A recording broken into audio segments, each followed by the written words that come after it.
Dollar. Dirt and money, no soul. Had to go and get it, ain't no time to kick it. Got a stack of flip for my foes. Dollar. Please tell me you can hear me. Don't turn your back and don't neglect me. Just let me know if you need me. Dollar. Let me watch out for my partners. Keep my money long, get my team strong. Let me run away from my problems. Yup, what's good, original crew, man? We're back today, man. Hey, late, man. Hey, got another true crime dot today. One mistake led investigators to a shocking murder plot. The plan to kill Samantha Dean.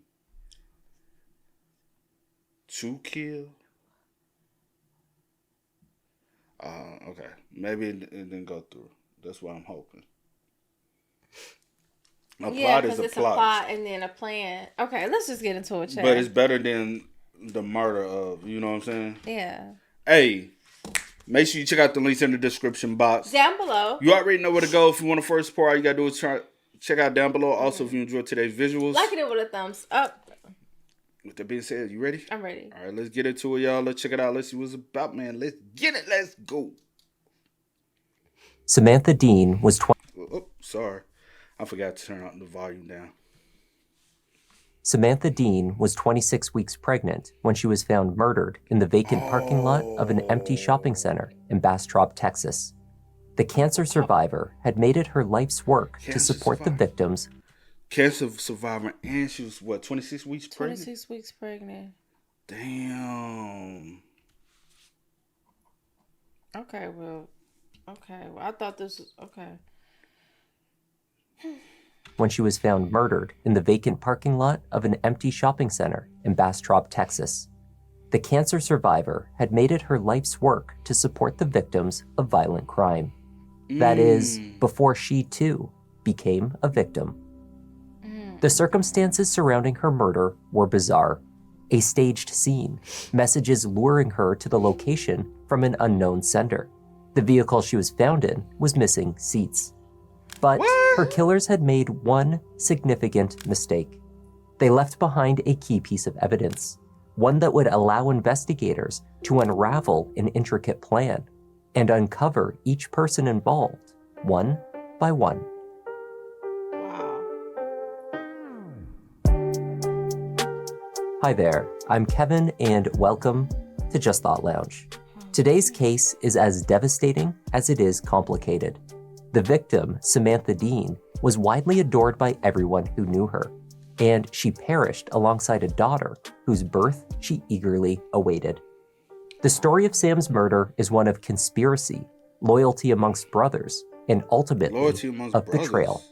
Let's take a look.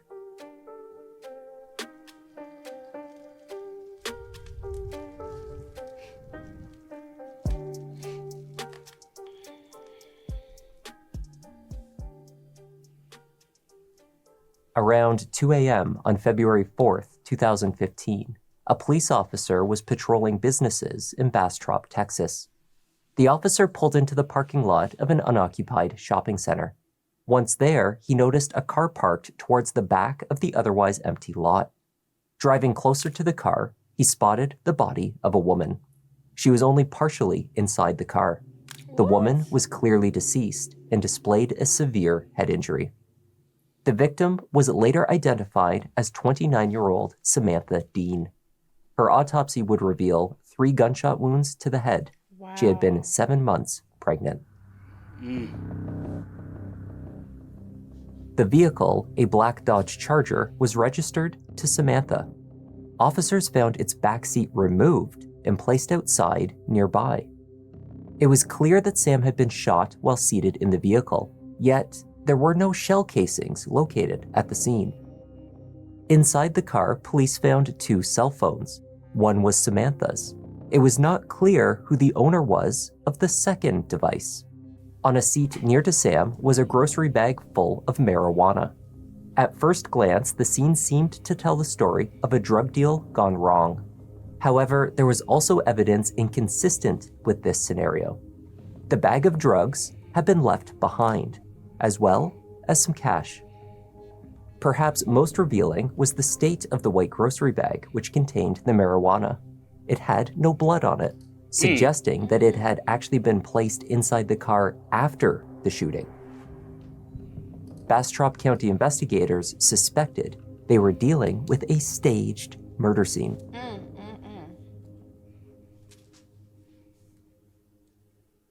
The tone of the investigation shifted when law enforcement learned that Samantha Dean had been one of their own. The expectant mother was a member of the victim's services team with the Kyle Police Department. She had been there for 3 years. Family said it had been her dream to bring closure and comfort to victims of crime. Sam had earned a degree in liberal arts and public policy at the University of Texas at San Antonio. During her time there, she battled sarcoma cancer in her elbow. She nonetheless continued attending her classes every day, even while she received radiation and chemotherapy treatment. Sam's original aim was to serve as a police officer. However, the sarcoma cancer left her with a disability that forced her to alter course. She obtained a master's degree in forensic psychology and later joined the Kyle PD. Samantha, along with her immediate family, had been thrilled by her pregnancy. She was expecting a girl who she named Madeline, just Maddie for short. Sam was particularly close with her younger sister Taylor, who excitedly awaited becoming an aunt. She also maintained many lifelong friendships and was adored by her coworkers. Wish I could have spent more time with her, but Samantha she was an excellent person, and I think it's amazing that even after she was strong because she beat cancer and she kept going and until now, but love her and miss her. Every time that I saw her, especially with her baby bump now, I'm gonna miss her because everybody knew she was gonna be an outstanding mother. Samantha was special. She was the most delightful and goofy person who consumed her body weight in sugar every day. She won't be remembered as a statistic. She won't be thought of as Kyle Police Department Victim Services Coordinator whose life was taken. She will be remembered as Samantha Dean, friend and family. Everyone tells me as time passes it'll get better, but I'm just not feeling that right now. I miss her so much.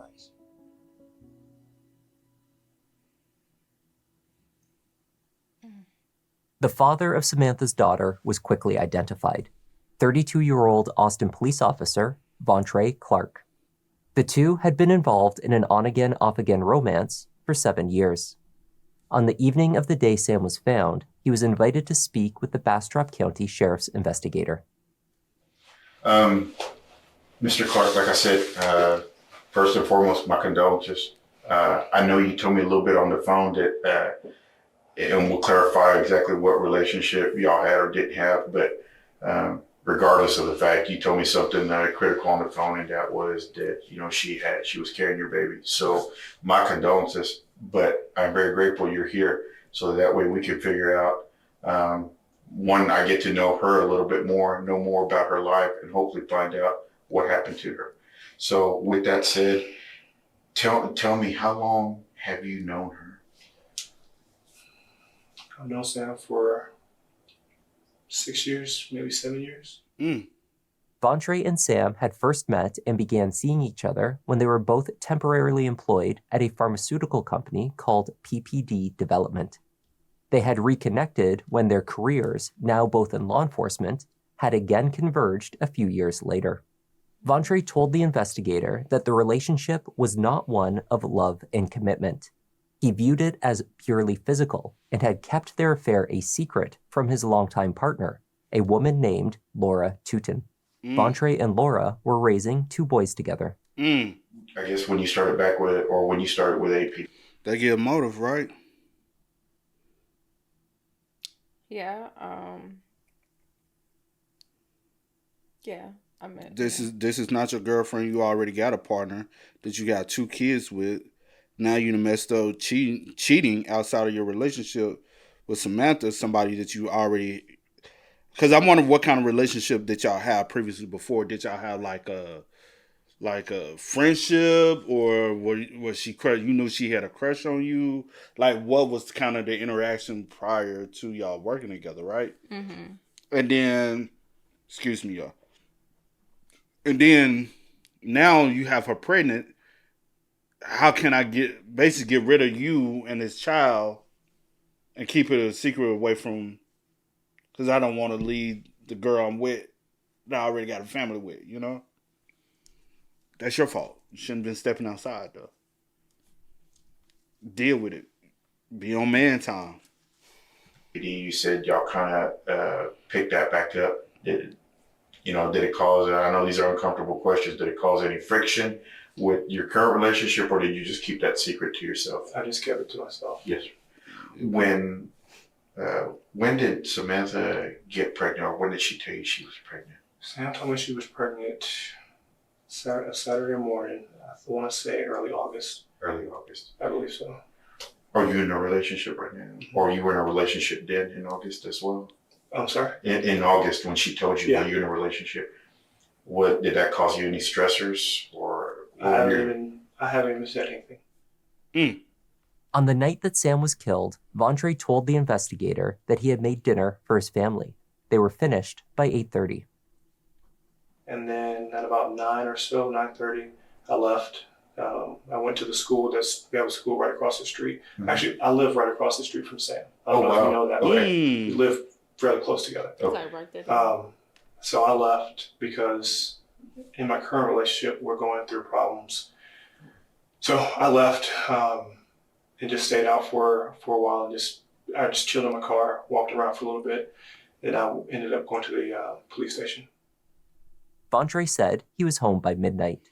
Surveillance at the APD South substation, where he went in to read some reports, confirmed his presence there, though for only 23 minutes.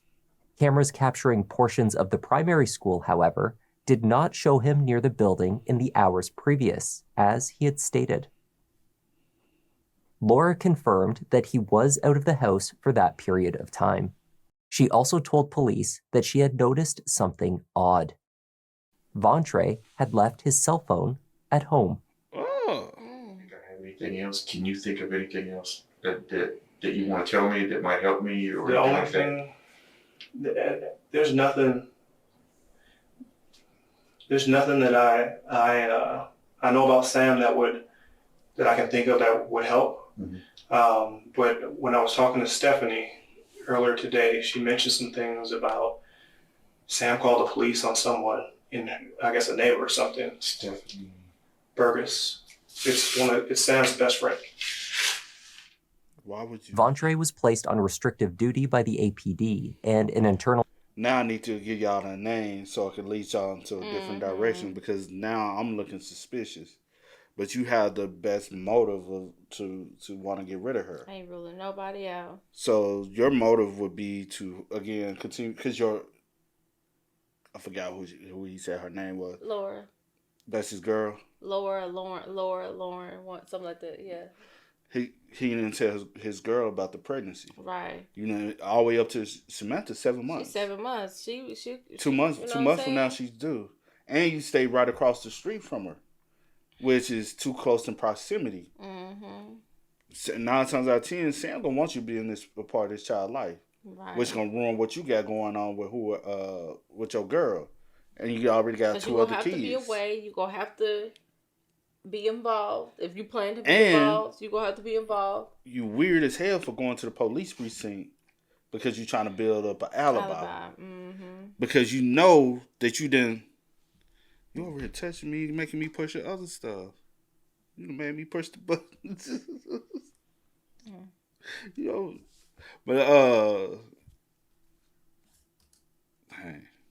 But okay, let's go back. An investigation exploring his relationship with Samantha was launched. Trey, or Treasy as some of his friends knew him, had attended some college in Oklahoma and then later in Texas before graduating from the Austin Police Academy in 2012 and joining the force. While still at the academy, a younger Trey had spoken to the news about his respect for the Austin Police Chief, Art Acevedo. It's incredible. I mean, this is the guy you see on TV. This is the face of our department. It means a lot for him to come out and run with us because it shows us that he's behind us 100%. Vontre's 3 years on the force had already been eventful. He had earned himself 2 commendations and 1 3-day suspension. In December 2012, he was suspended after a car chase ended in him crashing and rolling his police cruiser. The vehicle he had been running down drove through a red light. The next year, however, the young officer redeemed himself. When he was the first responding officer at the scene of an apartment fire, he reportedly banged on doors, quickly evacuated all residents, and directed them to safety while radioing for assistance. What if you said Only weeks later, he was commended once more. He quickly deduced a plan to apprehend a known sex offender after spotting him sleeping in a rented car in North Austin. In that case, Vontre was credited for almost certainly saving another victim from assault. The day after Sam was found, investigators performed a thorough search of her home in South Austin. They also sorted through her cell phone data. Text message exchanges between Sam and Vontre in the weeks and months before her death showed Vontre pressuring her to have an abortion. He informed her that he did not want to have the baby and that doing so would ruin his life. It's too late. You should have thought about that. Investigators found that after years together, he considered his partner, Laura, to be his common-law wife and believed the new baby would threaten that relationship. The home where the couple lived together was owned by Laura. Searching Sam's home, officers retrieved her journal. In it, they found entries describing fear for her life and that Vontre Clark was going to kill her. She wrote about an incident in January in which he had tied her up, ostensibly for sexual purposes. However, Vontre had remained in uniform and retained his service weapon. Sam later told a friend that at that time, she thought he may have wanted to kill her. Despite all of this, Vontre was not immediately charged with her murder. Bastrop County investigators. See, you writing notes like you getting ready to write a paper. Y'all gotta see. Show the people your notes. Like for real, for real. I was gonna flash it real quick because it's a little sloppy. Because I Show. I got a little slur. Hold on. Show. They can't even see nothing. Okay. Hold on, because it's on the white paper. Hold on, let me see. You too scared. You No, trying I'm to... not. I'm trying to do it so that they can see. They can see. I seen that they can see. Bro. Because I didn't want the glare. I had to angle it. Bro. My handwriting a little sloppy I'm over right now, here so like, I gotta write see fast. all this. Oh, she had like she back in college. I'm trying to get all the details. All the deets. Bastrop County investigators were obviously suspicious, though still building their case. As speculation swirled, many close to Vontre Clark found it difficult to believe that he could be responsible, including Denise Hill, the mother of Vontre Clark's longest and closest friend. Never heard her name before until I looked it up myself on the internet. And just because you've never heard her name doesn't what relevance is that? Oh, I've never. Yeah, because he has a girlfriend. You're not going to hear her name because he's out creeping with another woman. You ain't gonna know every you're side, not gonna know side joint everything he got. that he's doing. You're not his mother. Right. Even though he might look at you as a parental figure, you still not his mother. You still not like. Obviously, he's living a double life. This is another secret this is his secret. He said he kept it a secret. Like, you're not gonna know. What makes you feel like you privileged to know that information? And just because you don't know who she is or about her doesn't mean that he's not capable of doing something to her, especially surrounding the circumstances. That is true. He the one who has the biggest motive to get rid of her. then I started reading everything, and I'm like, wow, I was just blown away. And I'm like, these people are crazy. They're going to let the real killer get away because they're totally going in the wrong direction. Denise's son, Kevin Watson, was so close to Vontre as teens that they considered themselves to be brothers. By extension, she thought of Vontre as a son. She was proud of both boys, Kevin, an A student who became an electrician, and Vontre, a championship athlete who became a police officer. They looked a lot alike at the time, and everybody thought they were brothers. So they just called themselves brothers. You know, Trey ate a lot of meals at our house. I got a police officer for a son, so I was very, very proud. In later years, Kevin had struggled as an electrician and had made ends meet by dealing drugs. He had accumulated a criminal record. Despite this, the two men, the APD officer and his criminal brother, remained close. And Kevin's mother was supportive of both her her sons. My thought is, how much evidence would somebody have to show me to convince me that my son is heartless? Because that's pretty much what you're telling me. The Trey that I know, that I've known for 15 years, could not be capable of something this heinous. The Trey that I knew was, when I lived in Austin, he was just a sweet kid. What I always say, see? What? What makes a murderer? How can you tell somebody's a murderer? Until they actually commit murder. You don't know a thief until they steal something. You don't know a murderer until they take someone's life.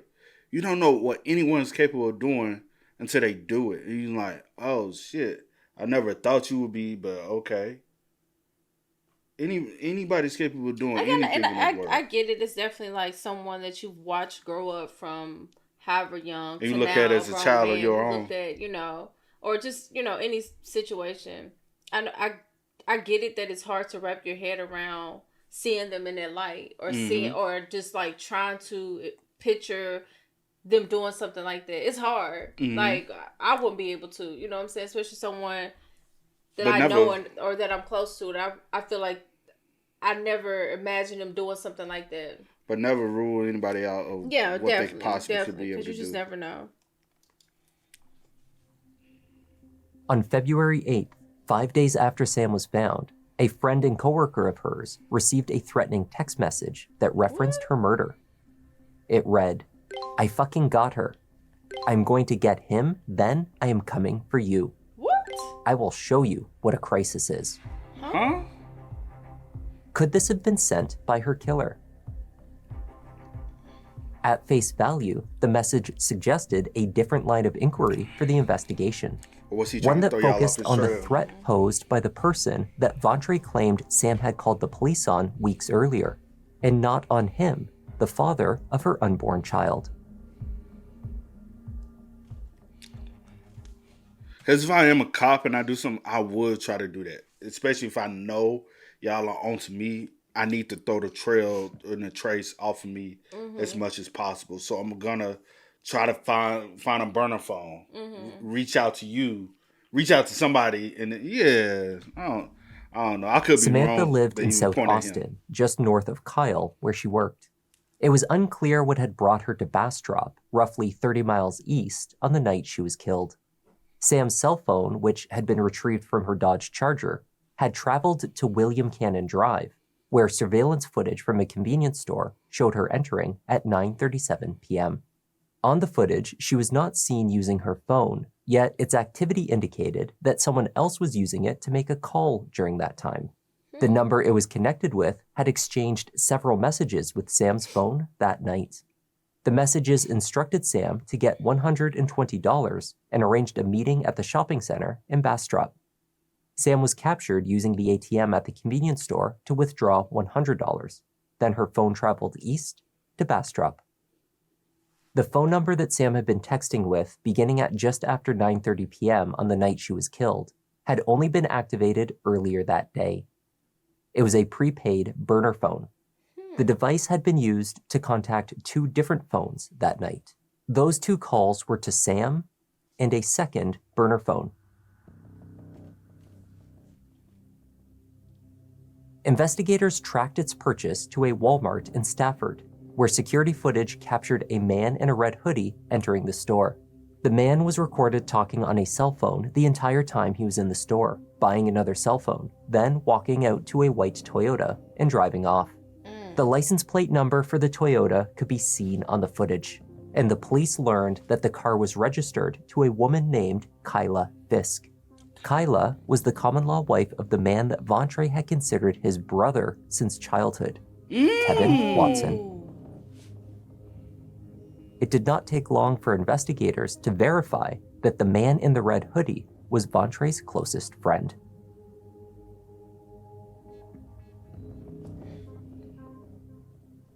Following the discovery of the first burner device, connections amongst additional prepaid phones began to unravel a complex web of communication, all taking place in the weeks and days before the murder. The second burner device, which had been contacted by the first, had also called and messaged a third unregistered burner phone.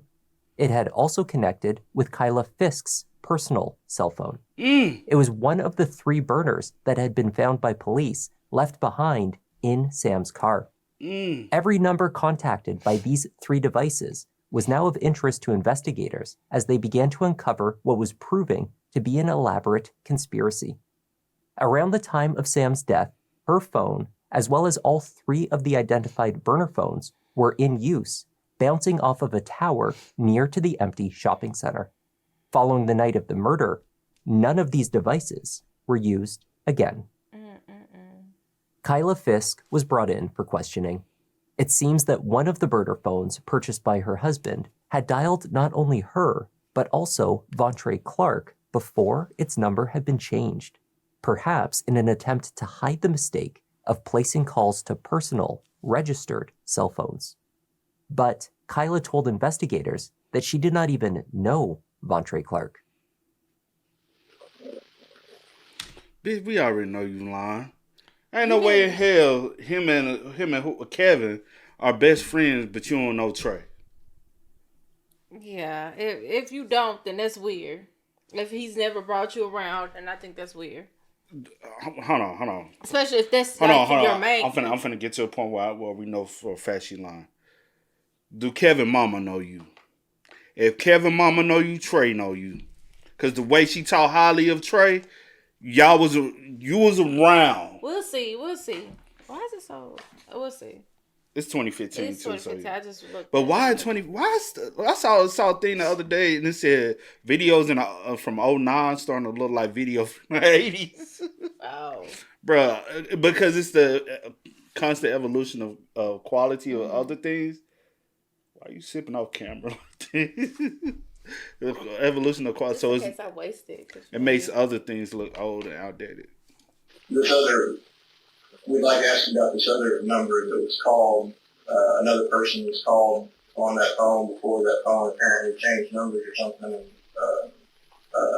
We'd like to ask you about. My phone changed numbers? No, the 213 phone. Yeah, it called a Vontre Clark. Yeah. Does that mean something to you all? Yes. You may go by Trey. This guy, he's an Austin police officer. Is that ring a bell? Oh, no. Okay. The number apparently called your number, and then they called it Vontre Clark, and then the number was changed to a different number. Oh, I already know you know Trey. Kevin's into illegal activity. Trey is a police officer. Mm-hmm. So anytime Kevin gonna get in trouble, first person he gonna call is Trey. Or whatever. What's the other name they call him? Whatever the nickname is. Do you know him by that name then? I forgot what they Treasy, something like that. Yeah. Trey Reezy, something like that. Some ghetto ass shit. On the same day, whoever bought the phone and was using the phone changed the phone number after it contacted you and this Vontre Clark guy. So they didn't know it. Those people. Kyla received 2 calls from the burners on the night of the murder. One earlier in the night when she was shown to still be at home, and a second one very late at nearly 4 a.m. So it's been a kind of a late night call, I don't know if you get calls late at night or not, but I mean, it was about like 6. Well, it was just after midnight, a second call from that other number, but it seemed a little unusual that, 2 numbers that were, we have reason to believe a little faster up with calling you. Can't think of what that might have been about or nothing rings a bell. Yeah, I mean, at 4 or 5 minutes, she called about the answer.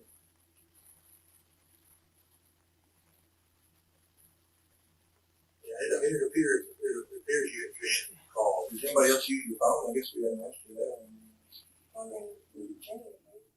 There were 3 burner phones used to communicate amongst the conspirators, and only 2 were accounted for. If Vontre had one phone and Kevin had another, that left the user of the third phone an open question. Kyla Fisk had been at her home in Houston, where she lived with Kevin Watson when the murder took place. Or are we calling that phone to make it seem as though she's still at home? But if she picking up, She could have had somebody else pick up the phone. I get what you're saying. Seems she had not been. Because who else would y'all have got involved? But it might be a third guy. Carrying the third device. However, her cell phone, as well as the other two burners, had been in contact with yet another personal number, that of Freddie Lee Smith, an old friend of Kevin's. Unanswered calls from the phone believed to be used by Vontre was followed by a text from Kevin to Freddie Smith, informing him that Trey, or Treasy as they called him, was trying to reach him. Freddie had an extensive criminal record. He was also reported to be a member of the Hoover Gangster Crips. He seemed a likely candidate as the carrier of the third phone, though direct evidence remained elusive. Wiretaps were set up to monitor the communication amongst every person of interest. Law enforcement listened in for months. That's crazy. The wiretaps did not deliver on the incriminating evidence that Bastrop County investigators had hoped for. Hours of conversation did, however, confirm much of what they had already suspected. For instance, on a call between Kevin and Freddie, Kevin explained that he made a mistake with the calls placed on one of the burners and had changed the number, hoping to hide the call history. It seems he had left his house in Houston on the night of the murder to pick up Freddie, but had forgotten his address. So he phoned Kyla from his burner phone and had her locate directions. At that time, records showed that she simultaneously called Freddie while on the line with Kevin and relayed the directions to his house. That's accessory. Do you know, like... That's accessory. Do you think he, like, out doing what he do? Or, like, I don't know. I'm just trying to get more info. Charge her ass, too. She knew. Yeah, what's up? Bro, I got it. What's up? The phone. Yeah, I already know. So, we need to change numbers, pretty much. You know what I'm saying? Yeah. Like anybody that called, which one number? She helping. What you saying? She helping. Cause I heard her say. And then also, like, say for instance, I get that he into like illegal activity, whatever he do, but I'm still gonna be questioning, like, I guess the burner phone, like me being. Come on. I don't know, like, yeah. I wasn't born last night. I'm agreeing with you. No, I'm not saying you. I'm saying I'm talking about this. I ain't born last night, and I wasn't born at night. You don't know when you were born. Yes, oh, yeah, you do. I was born midday. I wasn't born last night or even at night. So we ain't dumb. We ain't dumb, bro. Lock her ass up, too. Unless she gonna be the one to flip. And she tell everything. Yeah, we'll see. Anybody trying to hear what she said. That called. Which one? She said any. He was like anybody, and she trying to help him. Yeah. But I talked to Kyla and I talked to you.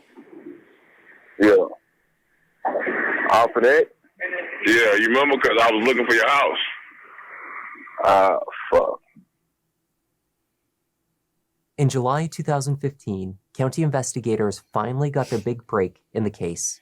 This came after they identified the phone used to send that anonymous, threatening text message to Sam's colleague a few days after the murder. That phone was again purchased from a Walmart, this one in Katy.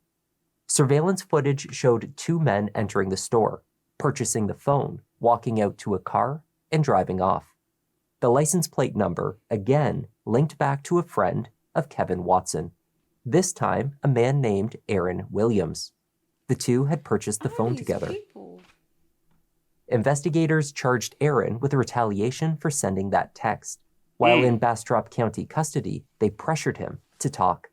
They knew he was with Kevin when the text was sent. They wanted to know what his friend told him about the murder. We know that you know a lot more than what you're telling us. It's very apparent through the phone conversations you've had with Kevin, through your behavior, through everything else, that you know what's going on. what we're asking today is we want to know what these other people did, what he saw them do, what he knows what they do. That's what we're asking. What they told him. What they've told him, because he knows on the phone calls we've recorded, he's mentioned their names. He's talked about, putting the pieces, they talked about it, It's just like his attorney or something. I guess, nah, because he taking notes. Nah, this is... No, I'm talking about the woman. Because he's talking to her, telling him like what. So I'm like, is this his attorney? The woman. Is the woman his attorney? Could be. That's what we're What asking. they told him. What they've told him, because he knows on the both phone calls we've recorded, he's mentioned their names. He's talked about, putting the pieces, they talked about it, they're not putting the pieces together yet. They're not linking you to these people yet. There's a lot of stuff that was talked about in phone calls that leads us to believe he knows about what happened 5 days prior to them going to Bastrop and sending that threat. Eventually, after repeated claims of ignorance, Aaron explained what he knew via Kevin about Vontre Clark and the police officer's desire to have Samantha Dean killed. I don't know his real name, but that he was married and I guess he got that girl pregnant and she didn't want to give it up. Okay, and when you say Treasy, I know you don't really know his real name. What do you know about Treasy? I don't know nothing about him. You don't know where he lives or what he does, or I know he's a cop and lives in Austin. Okay, so if Treasy's a cop in Austin, it's a friend of Kevin's. Yeah. Aaron told investigators that he believed Vontre paid Freddie and perhaps Kevin $5,000 to commit the murder. That's all. And he told me Y'all took. All right. that they killed the girl.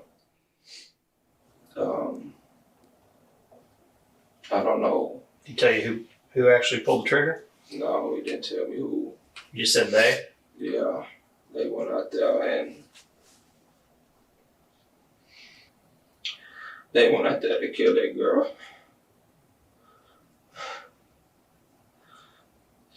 And Tree was gonna pay him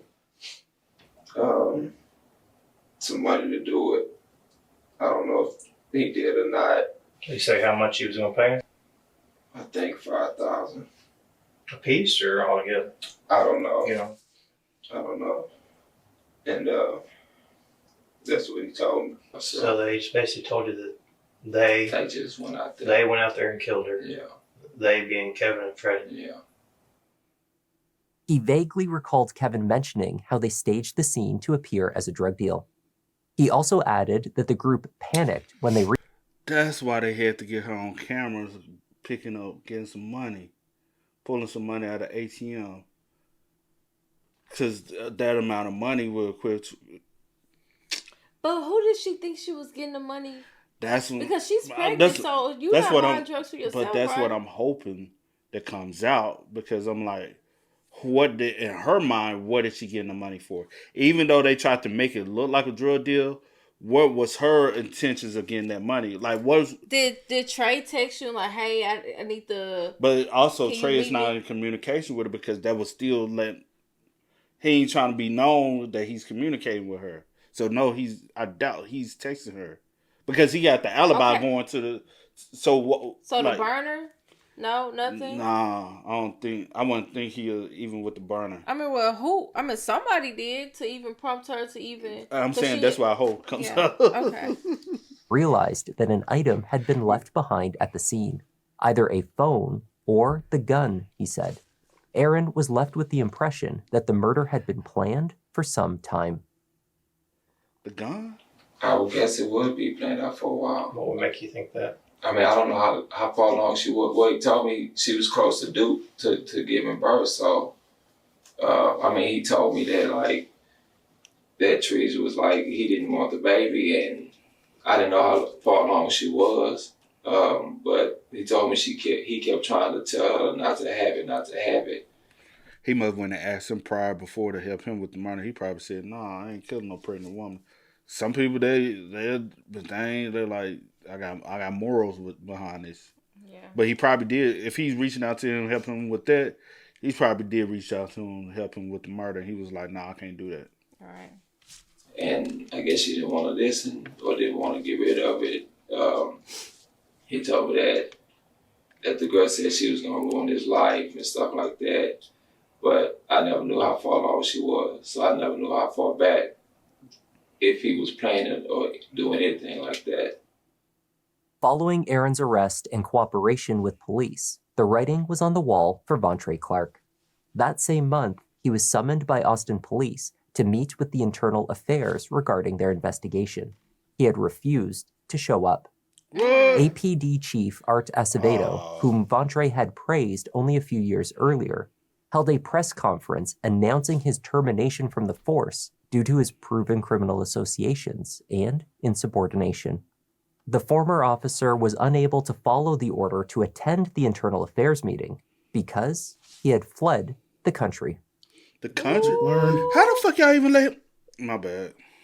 And that's why when it had first came on in the beginning, I said, why it look like they're in a whole different country? Why y'all even allow him to be able to leave?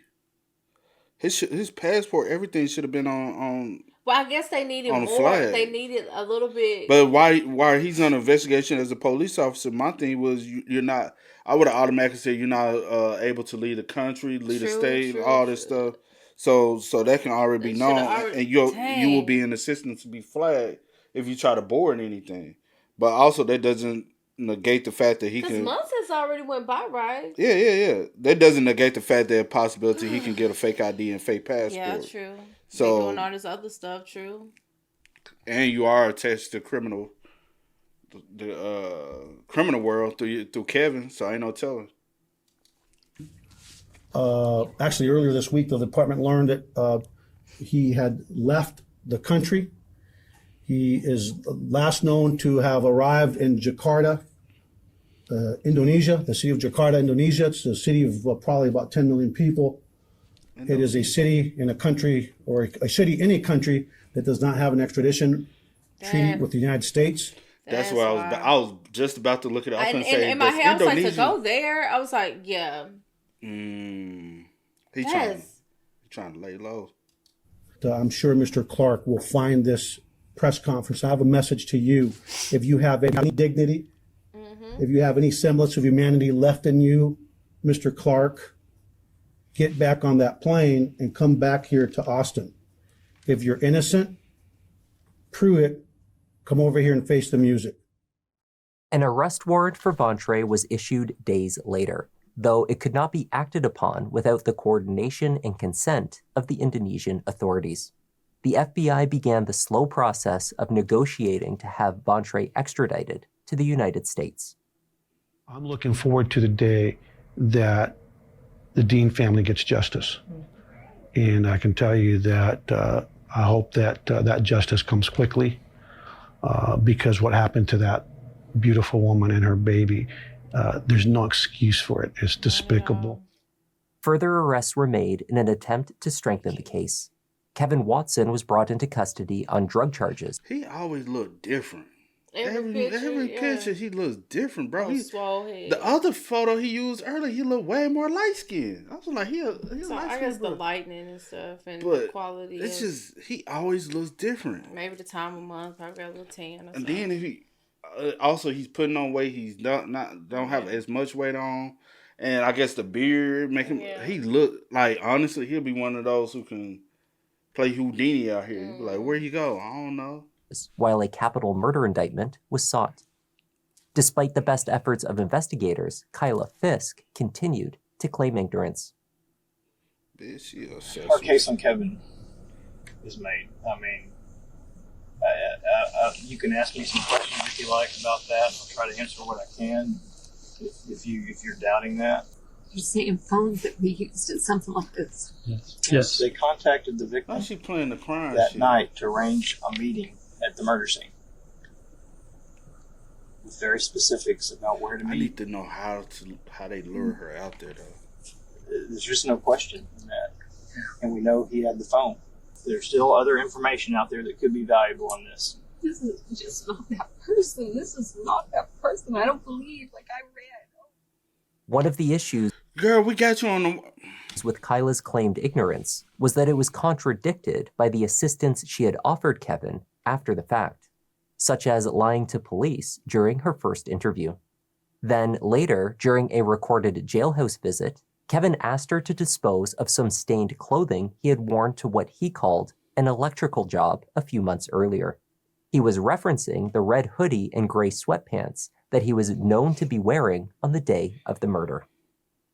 But if you're just some dumb person, don't know anything, you wouldn't be going to the extent to cover things up like you're doing. I mean, that's because people are coming after me who have cases. People are asking questions. People are asking questions about somebody I love. But the only thing we asked you in the interview was we asked you about 3 phones, and if you knew Vontre Clark, and you lied about all 4 of them. Right.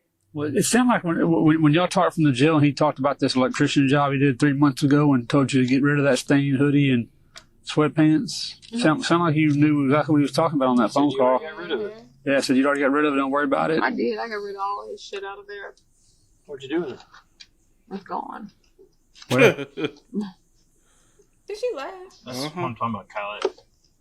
Lock her ass. Lock her. You see, Lock her ass up too. Look. Kyla Fisk was arrested and charged with tampering with evidence for her disposal of Kevin's stained clothing. Should have gave accessory to the murder. After roughly 5 weeks, the FBI secured the return of Vontre Clark from Bali. He was initially arrested for a visa violation, but would face more serious charges upon his return. He was placed on a plane owned by the Department of Justice, which landed back in Austin, Texas, after midnight on the 2nd of September. Former Austin police officer Vontre Clark was taken into custody pursuant to an arrest warrant for the offense of capital murder at 12:03 a.m. on today's date. Samantha was part of our law enforcement family here in Central Texas. We thought we had to go to great lengths to do what we could do to bring back Vontre Clark in the interest of justice. Samantha Dean, wonderful individual. This should not have happened.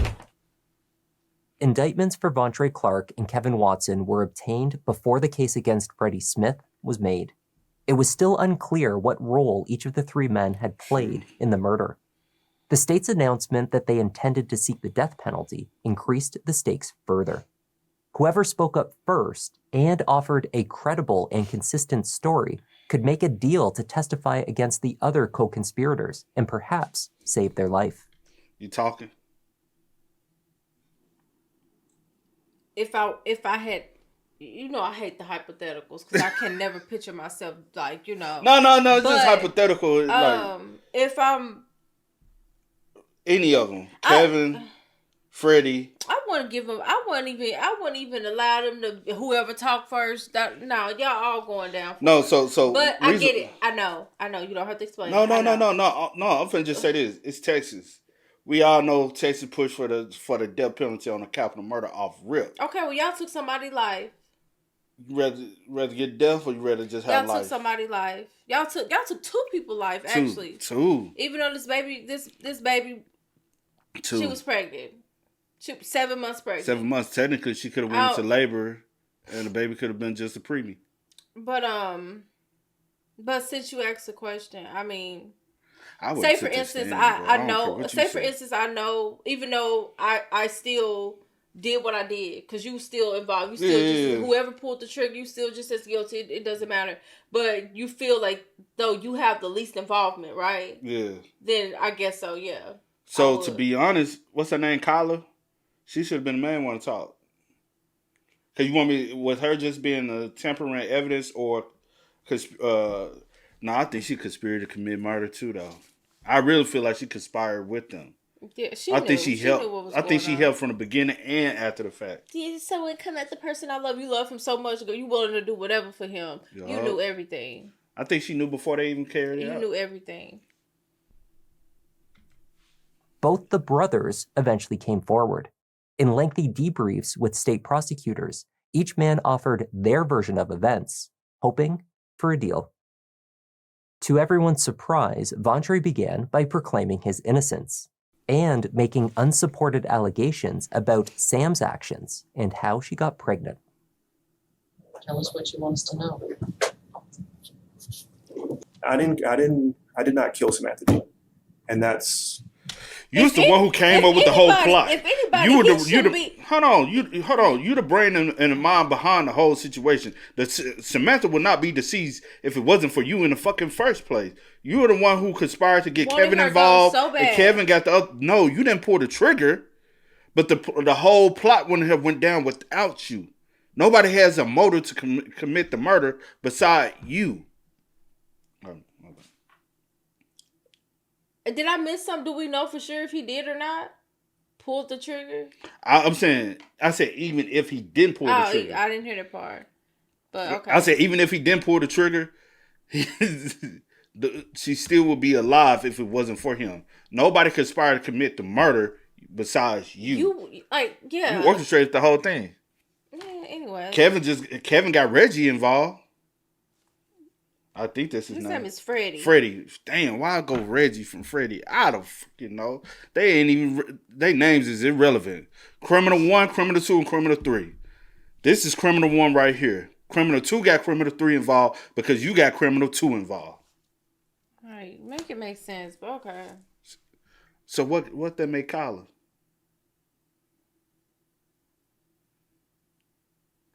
Because she ain't Criminal 4. She's really Criminal 3. Because he went for Criminal 2. Kyla was involved. Because Kyla, you with Kevin. You know what's going on. You know what he do. You lay up with the man that night. So she knew. Beginning to end. That's where I'm at right now. That's what I'm charged with. That's what I'm facing. I remember the day. I wake up on a Saturday morning.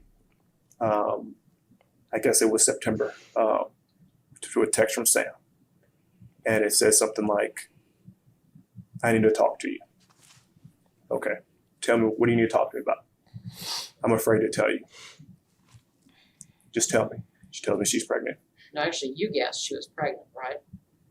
Was it me? Mm-hmm. I don't know. If you're saying it was. Yeah, I mean, we have the text. Okay.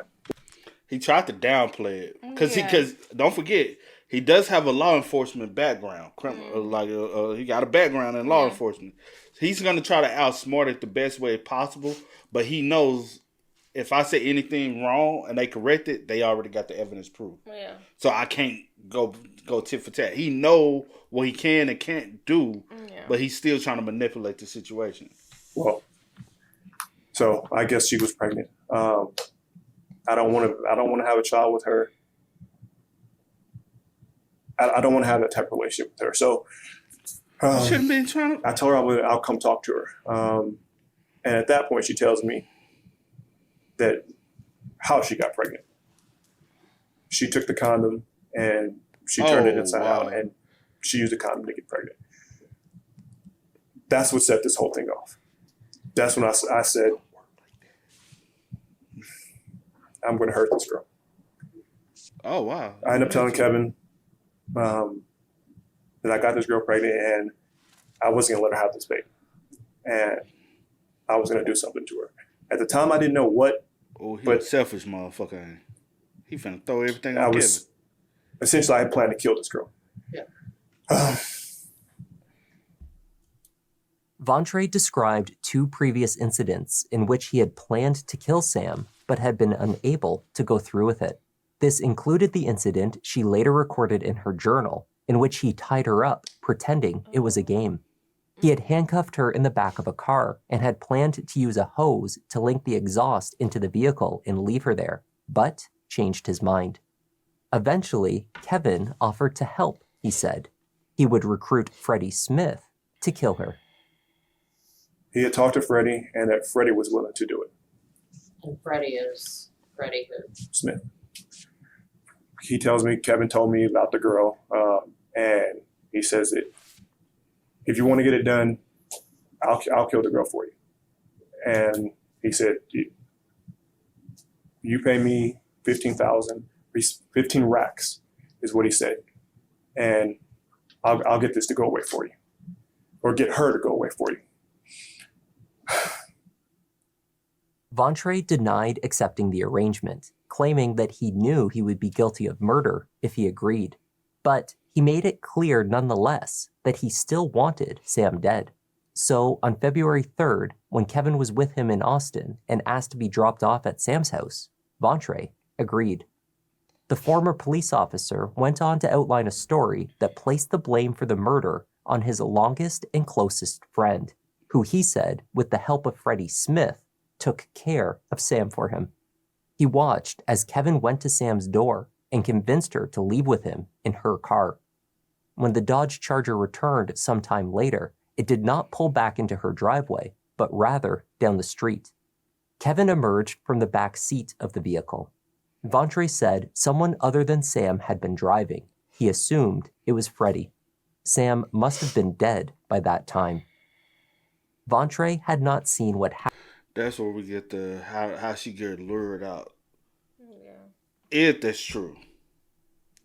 But still, why go to the ATM? Yeah, it's the ATM is what's throwing me to go get money. Doesn't make sense on that part. Unless they lied and said that, I don't know, man. Happened, he said. He simply sat in his car near to his house and awaited their return. I'm not understanding this part at all. About why would she park somewhere other than her house? It wasn't Sam that parked her car. He's saying Kevin's in the car. Kevin and Freddie in the car. That's what you just said earlier, right? Yeah. Phone data contradicted Vontre's story. On the 3rd, your personal phone is geolocating at Bastrop the day before. So what were you doing down there then? Get your story together. That's not possible. That's what the records show. A couple of days, your phone is showing to be down there, and then that's when the text comes in. I thought you had a place picked out. Is what Kevin's asking you. Oh, and it's your 1168 number phone. So at some point, you were down there in Bastrop. Liar. I need the full When it was Kevin Watson's turn, he told an entirely different version of events. He spoke about Vontre's slowly escalating obsession over Samantha's pregnancy in the months before her death. He spoke endlessly about the impact it was going to have on his life. Eventually, Kevin said, his friend was incapable of holding a conversation about anything else, and he was repeatedly stating that he needed to get rid of her. At some point, she posted a sonogram on Facebook, and I think that this was around the time that he goes crazy and, becomes, starts really pressing about this issue. You got Freddie's number? I'm like, yeah. He's like, well, look, man, I really need to, get rid of this girl. You think Freddie be interested? I was like, Freddie must already be a hitman anyway. They say he got a long criminal history. I just don't know what's on. Yeah, but I'm saying he must already be like a killer for you so to inquiring. Unless Freddie will do anything for some money. I mean, I can give you his number. He might be. Kevin knew Freddie through their various criminal dealings. Kevin dealt drugs. Freddie was a thief who was known to kill people. So Kevin connected his brother with his friend who was a killer, and they began to map out a plan. That plan was to lure Sam to a predetermined location, have Freddie shoot her, and then stage the scene like a drug deal. They purchased a bag full of marijuana because it was cheap, Kevin said, and Vontre did not want to overspend.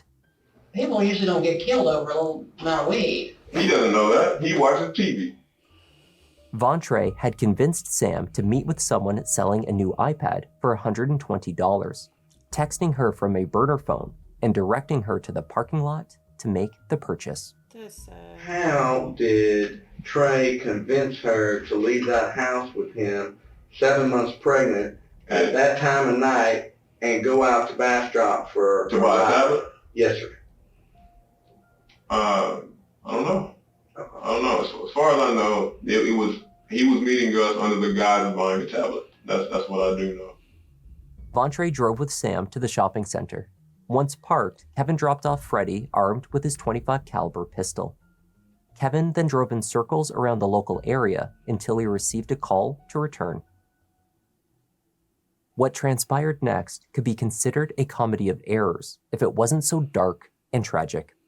First, Freddie attempted to fire at Sam's head from behind, but the gun jammed. So he claimed to her that he had forgotten the tablet's charger and would need to leave briefly and return. So he called Kevin to pick him up. They parked at a nearby gas station while Freddie sorted out the gun. Once fixed, he fired a test shot out the window. Then they drove back to Sam waiting in her car, seemingly unaware of what Freddie had attempted moments before. Later, Freddie told Kevin that he got into the back seat and shot Sam twice in the head, then handed the gun to Vontre, who fired once. And Freddie's like, this fucking guy. So many people trying to take themselves out. Freddie, you already gone. They got you as the shooter regardless. Because both of them done. Kevin's trying to take himself out and put Trey there. Kevin just trying to make himself Hold on. as a driver. Hold on. Go ahead. And then Trey is trying to take himself out and put it on Kevin. Y'all niggas ain't never been friends in the first fucking place. Because, for real. Neither one of y'all. First of all, I wouldn't even put my friend in a situation like that, right? Yeah. Regardless, you said you do your little stuff on the side, whatever the case may be. But something like this, I wouldn't even put you in that situation like that. And then now we get here. It's either both me or pointing the you. fingers at each other. Yep. That's crazy. No. And honestly, you won't know you don't know which story is the truth. I will say you don't know what's the truth as far as like who and how, like who really shot or whatever. But I will say Vontre's story that makes sense to me. But I can understand because this one a little bit makes a little bit more sense because it gives me a little bit more insight on how y'all got her out the house. So I'm like, how did you get her out the house for at that time of night to go to an ATM to only pull $100 out? Because she already had 20 on it. You know what I'm saying? So yeah, because it was. But the gunshot. Why Freddie shoot her twice? Then Trey. And then how Trey end up on the scene? He was I thought he was the. Did I miss some? I miss some? I thought that he was able to basically get her to go with him to get this. To go buy this tablet. I might have two. Unless I misunderstood. I don't want to take it back. Yeah, that part I might messed up on. Y'all let us know. Maybe I'll afterwards I'll go back and listen to that part. Okay. And he, jokes about him, panicking and all that stuff a little bit. And he tells me about how he was in the backseat and he shot her twice. Bam, bam. And then Trey wanted the gun. And then he handed Trey the gun. And Trey was... But if she felt that Trey was going to kill her, why go out with him that late at night to go pick up a fucking tablet? But somebody was in a car with her using her phone. Because you remember they said because she couldn't have been, because she at the ATM, but somebody is actively using her phone at the same time she's pulling money out. But she's not visibly on camera using her phone. But if you felt as though he was going to kill you, why keep... I mean, because at the end of the day, I think maybe you're not in a relationship. Yeah, but I feel like at the end of the day, in this situation, it's like I'm pregnant with his child, and I want him in this child's life. So I get what you're saying. But you still feel as though if anything happens to you, he's gonna. Yeah, I definitely get what you're saying. I don't know. Weird. I don't know, but it's sad. Trey wanted the gun, and then he handed Trey the gun, and Trey he said something crazy, and then shot her once, and that was pretty much what happened. And he's like, that's why we couldn't find the third fucking case, because this guy can't even find a case. When you say said something crazy, any idea what that would be? Do you remember it all? Something like "fuck you, bitch" or something, some TV shit, something that people don't really do. 2 casings were collected from the car, but the conspirators could not find the third. They removed the back seat. They shifted Samantha, but they still could not locate it. Their next stop was the side of a rural road where Freddie and Vontre changed clothes and threw everything into a bag for disposal. Clothing, casings, gloves, and burner phones. From there, they traveled home. Vontre to Austin, while... And then you see how he talking so much shit about Trey? This motherfucker doing shit we don't do for real in the street. He watched too motherfucking much TV. Yeah. But he on the police department thinking this shit ain't, you know what I'm saying? But this is your best friend, aka your brother. Yeah. And your mom, they chasing the wrong guy. I looked at him like a son. He was my other son. I have a son that's a police officer. Pete. You made my eyes go. No, somebody said, quit, get your finger out. Go ahead, talk. Peep how highly Kevin's mom talked about Trey. Mm-hmm. Some kids don't like that. My mom love you more than she love me. I have a son that's a police officer. Kevin, my son, but he a fucking criminal. Yeah. It could be. She talked too much. Sometimes you be close, but she talked too highly of him. Underlining jealousy and stuff like that. Beefing, but like I don't know. You get what I'm going at?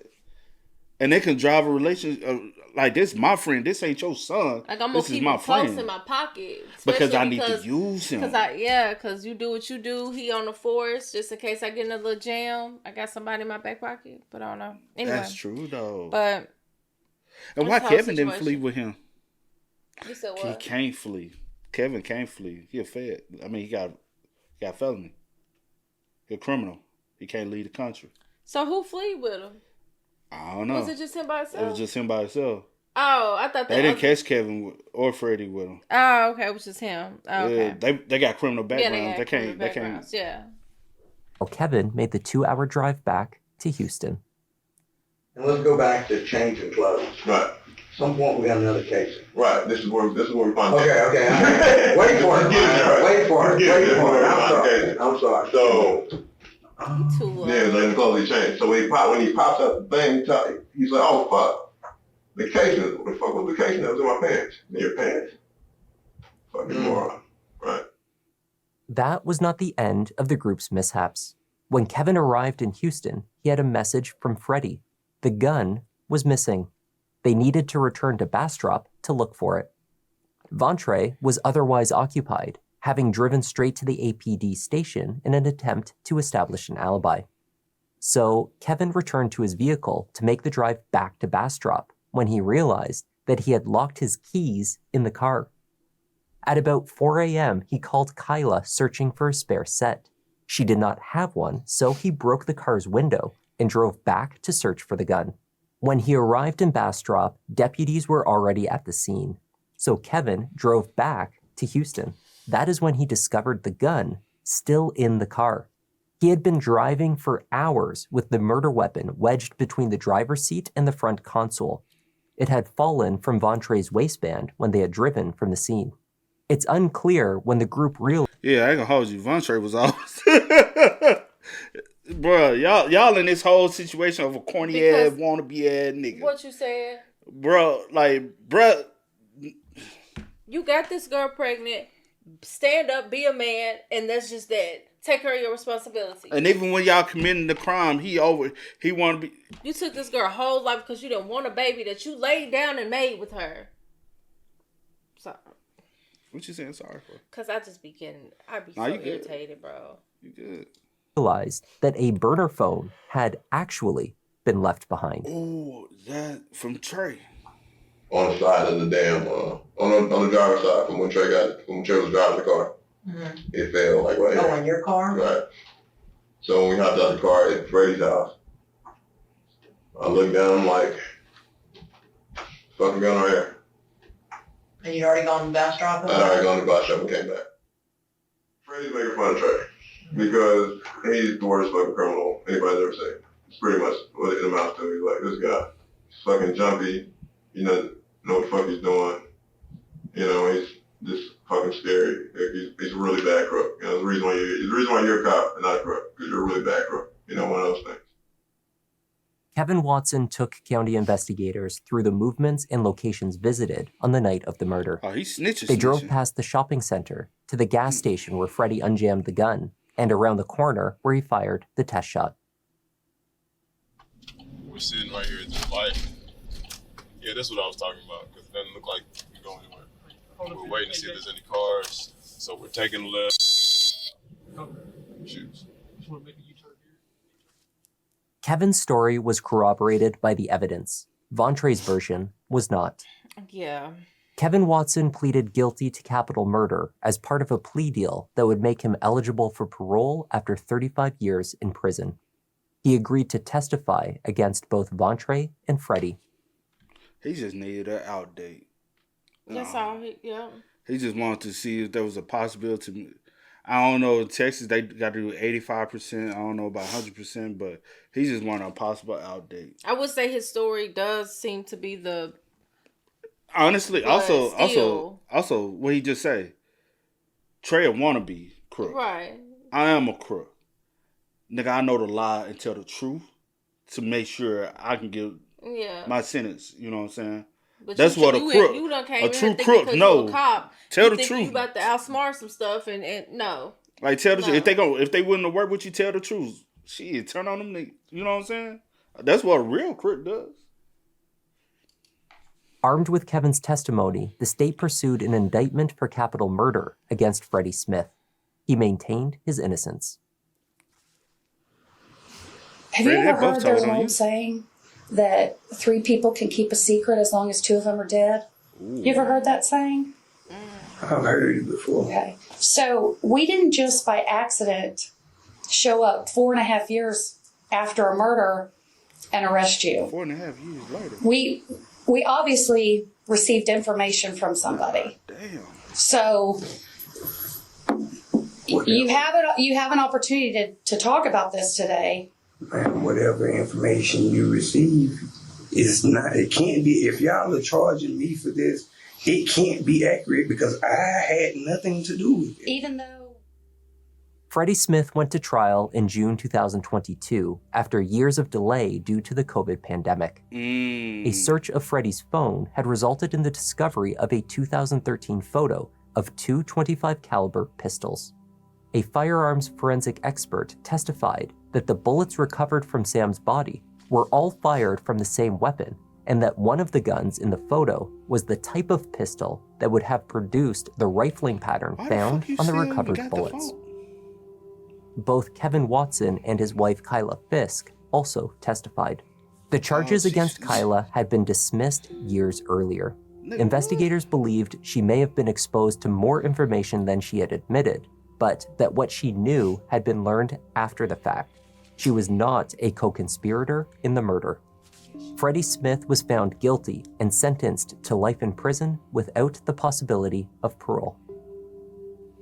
Vontre Clark eventually pleaded guilty.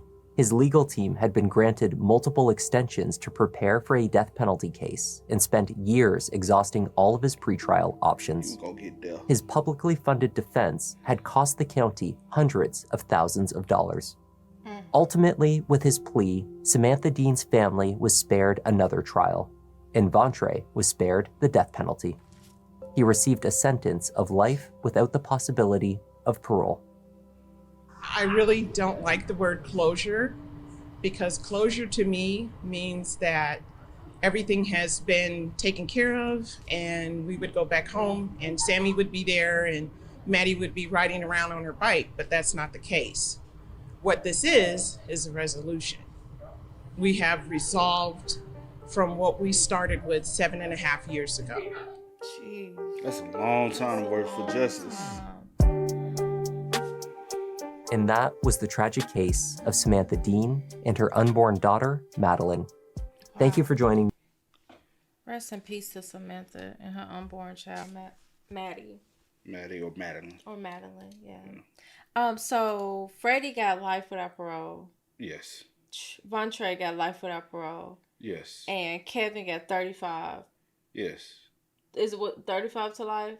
No. Oh, just 35? 35. Possibility of parole after 35. He got 30. Basic sentence is 35 years. He probably. Let me see.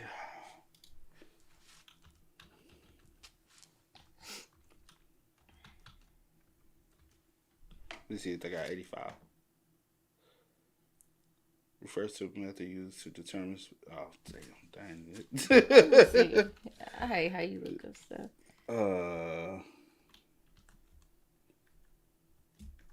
Go ahead and look.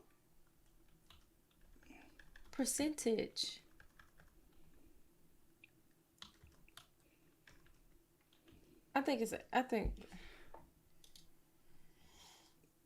Depends on. I think we have looked that up before, and it did say it depends on. Theirs depend on. Yeah, he probably got to do 85 though. Like, yeah, it depends on like. Oh, hold on. At least 50. For crisis serve. They say 50. Then they can consider it for parole. Damn. But it says most federal crimes will serve 90% of their sentence. For Texas cases, the answer is it varies depending on the crime and the decision of the parole board. But they have to do at least 50 years. God, I thought 50%. 50% of the time. My bad. I don't know why I said 50 years. 50%. Dang, just 50? Yeah. That ain't much. This case was a sad case because it was just wow. And like I said in the beginning, Trey had the most motive out of everyone. Why you trying to? He was the first person everybody look at. Like, bro, you're the one that had a relationship with her. You the one that had a kid that she's on the way. pregnant with your child. Make it make sense. Why would anybody else have a motive to want to harm her? No one. Yeah, that's sad. Weird. Hey, man, y'all spam us up in the comments. Y'all let us know y'all thoughts about it for us in the comment section down below. But until next time, y'all know how it go, man. I do go by the name DJ New Kid. This is Sierra Nicole. We are. We out. Gotta stack a flip for my folks. Dollar, dollar, dollar, dollar. Please tell me you can hear me. Don't turn your back and don't neglect me. Just let me know if you need me. Dollar, dollar, dollar, dollar. Let me watch out for my partners. Keep my money long, get my team strong. Let me run away from my problems.